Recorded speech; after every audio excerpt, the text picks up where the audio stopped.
According to the National Alliance on Mental Illness, 50% of all lifetime mental illnesses develop by the age of 14. This comes as more American youths are being diagnosed with anxiety, depression, and overall behavioral issues.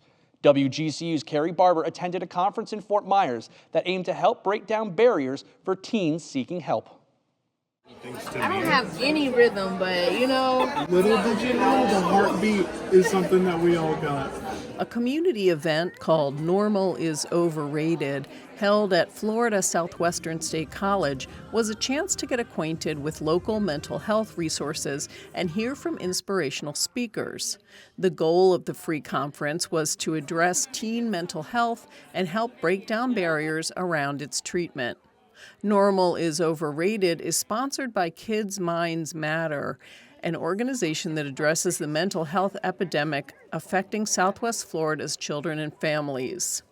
Fiona Hastings was one of the student speakers. She shared her personal story about her struggles with mental health. I was 13 years old and I was diagnosed with depression and anxiety. I was also 13 years old when I told my mom for the first time that I wanted to die. I started therapy and medication to help manage my depression and anxiety, but as the years went on, my health started to decline more and more. Eventually, Fiona went for help to the PACE Center for Girls, which provides mental health resources for free. At PACE, she was able to work with a counselor, make sure she was on the proper medications, and learn helpful life skills. Now she is a senior in the PACE program and thriving.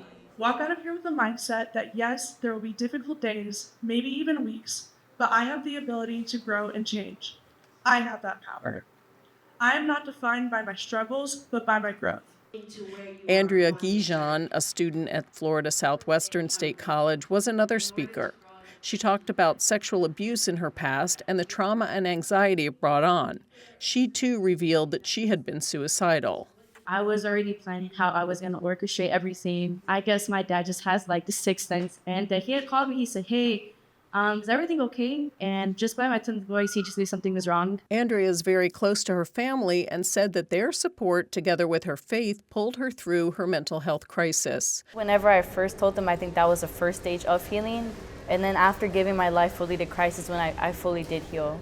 Both students said that sharing their stories has helped with their growth because they feel they are helping others who may be struggling with the same issues. So, and if I look at it, obviously it's not the easiest thing to talk about, but if someone were to ask me if I'm okay from it, I'd say, yeah, I am. That doesn't define me. The conference was chock full of resources and information about how to treat mental health in children and adolescents. Your struggles are chapters, not the whole story. You have the power to write new pages filled with hope, strength, and growth. Keep moving forward, keep believing in yourself, and remember, you are never alone.